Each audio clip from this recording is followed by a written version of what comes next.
En este video hablaremos sobre la materia y su estructura y sus propiedades. La estructura de la materia son todos los objetos que nos rodean, están formados por materia. Un libro, el aire, que está formado de materia. Todo aquello que ocupa un espacio y que se pueda pesar está conformado por materia. La materia está formada también por átomos, las partículas fundamentales con las que se forma esta materia. A su vez, los átomos están compuestos por diferentes partículas subatómicas.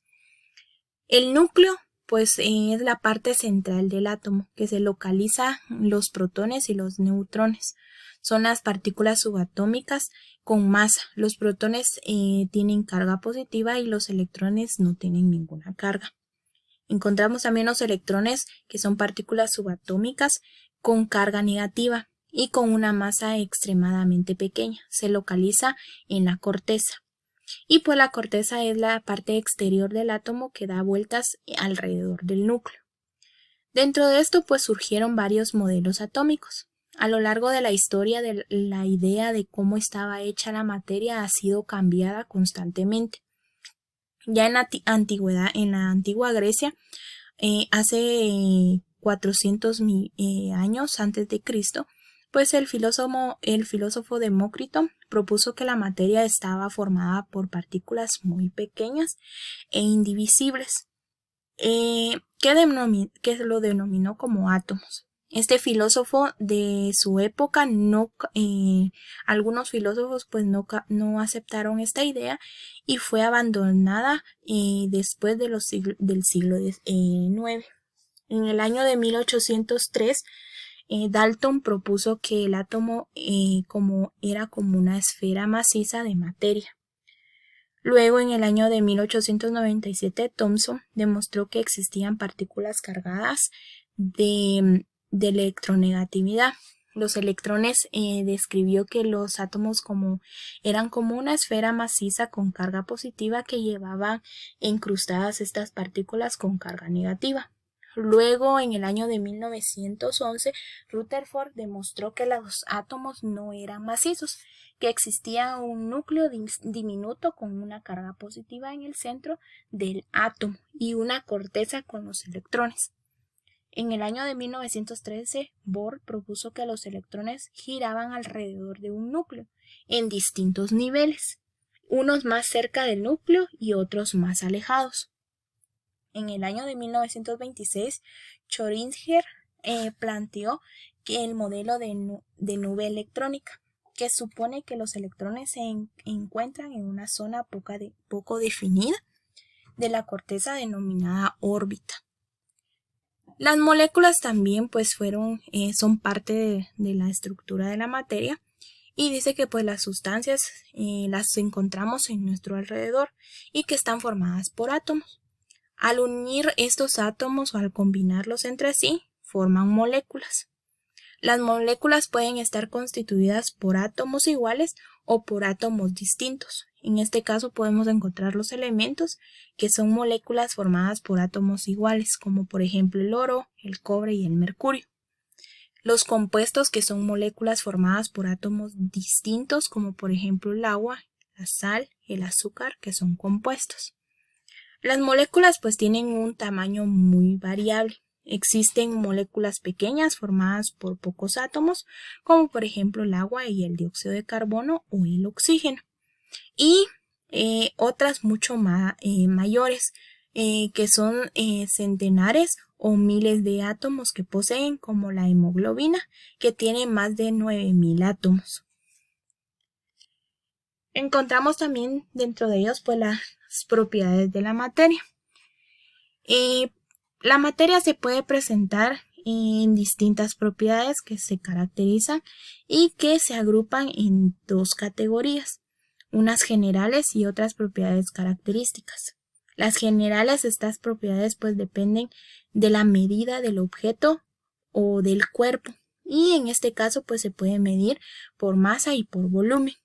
La masa es la cantidad de materia que posee un cuerpo, y la unidad fundamental que mide es el kilogramo, y su símbolo es una K y una G. Para medir objetos más pequeños se utilizan unidades como el gramo, que es son masas un poco más pequeñas. Y para masas más grandes pues utilizamos la tonelada, que es para medir masas un poco más grandes. Para poder medir todo eso utilizamos un instrumento que se conoce como balanza.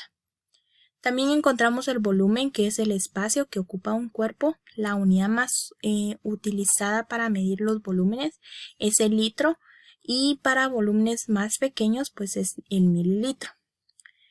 Para medir un volumen de un líquido se divide en un recipiente agrupados con una probeta, y así es como se puede medir el líquido o lo que se encuentra en un objeto.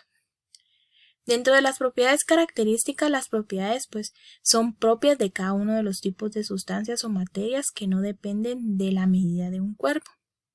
Dentro de ellas encontramos la dureza, que es la capacidad que tiene un material de resistir a la deformación y a la destrucción, como por ejemplo el acero de un tornillo, que tiene más dureza que la plasticina.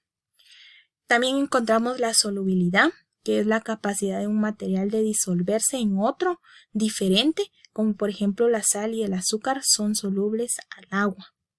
La conductividad, que es la capacidad de la materia de conducir calor a mayor capacidad como mayor conductividad, como por ejemplo el cobre, que presenta conductividad térmica, mientras que la madera tiene un poco de menos conductividad. Encontramos también la densidad, que es la relación entre la cantidad de materia de un cuerpo y el espacio que ocupa. La densidad pues se calcula dividiendo la masa de un cuerpo entre su volumen. El hierro tiene una alta densidad, mientras que una paja pues tiene una baja densidad. También encontramos la flotabilidad, que es la capacidad que tiene un cuerpo de mantenerse en la superficie de un líquido sin hundirse, como por ejemplo el hielo, que presenta una densidad menor que el agua y por eso flota.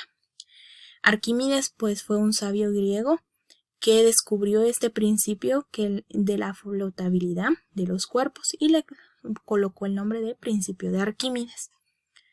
Dentro de los estados pues encontramos el estado de agregación, que son la materia o los materiales o la temperatura ambiente que presentan algunos cuerpos en estado de agregación. Y dentro de ellos encontramos los sólidos, que son partículas de sólidos más unidos, que tienen poco movimiento. Los líquidos adoptan la forma del recipiente en el que se va a colocar, y pues su volumen es constante. El gas tiene forma y volumen variable y tiende a ocupar todo el espacio posible. Sus partículas se atraen muy débilmente, de este modo que pueden moverse libremente. También encontramos los cambios de la materia, que en este caso pues los cambios pueden ser físicos o químicos. En los químicos pues son las transformaciones en las que no se modifica la naturaleza de las sustancias, que intervienen y por lo tanto pues no desaparecen ni se forman otras nuevas, como por ejemplo de posición, de forma, de temperatura ni de estado. En los cambios químicos pues son aquellos que se modifica la naturaleza de la materia, es decir que pues estas sustancias se transforman a otras diferentes, como por ejemplo los químicos en la descomposición, que se transforman en materia orgánica e inorgánica, llevándonos a cabo pues los organismos con hongos. En los cambios de estado pues las variaciones de temperatura pueden provocar que la materia cambie de estado a otro, como por ejemplo el agua pues puede presentar 3 estados y pueden ser cambiados por la naturaleza, como por ejemplo en sólido, líquido y gaseoso.